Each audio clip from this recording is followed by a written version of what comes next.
മാലിന്യമുക്ത നവകേരളം 2023-24 വർഷത്തെ പെർഫോമൻസ് അവാർഡുകൾ പ്രഖ്യാപിച്ചു. ജില്ലാ ആസൂത്രണ സമിതി കോൺഫറൻസ് ഹാളിൽ നടന്ന ചടങ്ങിൽ ജില്ലാ ആസൂത്രണ സമിതി ചെയർമാനും ജില്ലാ പഞ്ചായത്ത് പ്രസിഡന്റുമായ ശ്രീ മനോജ് മുത്തേടലിൽ നിന്നും ആമ്പലൂർ പഞ്ചായത്ത് പ്രസിഡന്റ് ശ്രീ ബിജു തോമസ് പുരസ്കാരങ്ങൾ ഏറ്റുവാങ്ങി. ജില്ലയിലെ മികച്ച ഹരിത കർമ്മസേനയ്ക്കുള്ള 1-ാം സ്ഥാനവും യൂസർ ഫീ കളക്ഷനിലുള്ള 1-ാം സ്ഥാനവും ഹരിതമിത്രം ആപ്ലിക്കേഷന്റെ പ്രവർത്തന മികവിനുള്ള 1-ാം സ്ഥാനം ഉൾപ്പെടെ ആമ്പലൂർ പഞ്ചായത്തിന് 3 അവാർഡുകളാണ് ലഭിച്ചത്.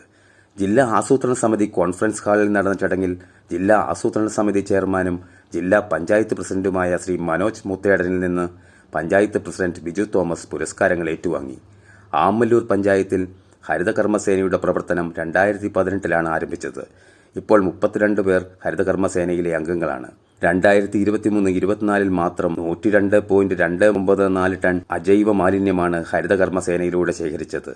പ്ലാസ്റ്റിക് കൂടാതെ ചെരിപ്പ്, ബാഗ്, തെർമോകോൾ, ഇലക്ട്രോണിക് മാലിന്യങ്ങൾ, മെഡിസിൻ സ്ട്രിപ്പ്, കുപ്പിച്ചില്ല എന്നിവയും ഹരിത കർമ്മസേന മുഖേന ശേഖരിക്കുന്നു. ഹരിത കർമ്മസേനയുടെ പ്രവർത്തനങ്ങൾ പൂർണ്ണമായും ഹരിതമിത്രം ആപ്ലിക്കേഷനിൽ കൂടിയാണ് ഇപ്പോൾ നിർവഹിക്കുന്നത്.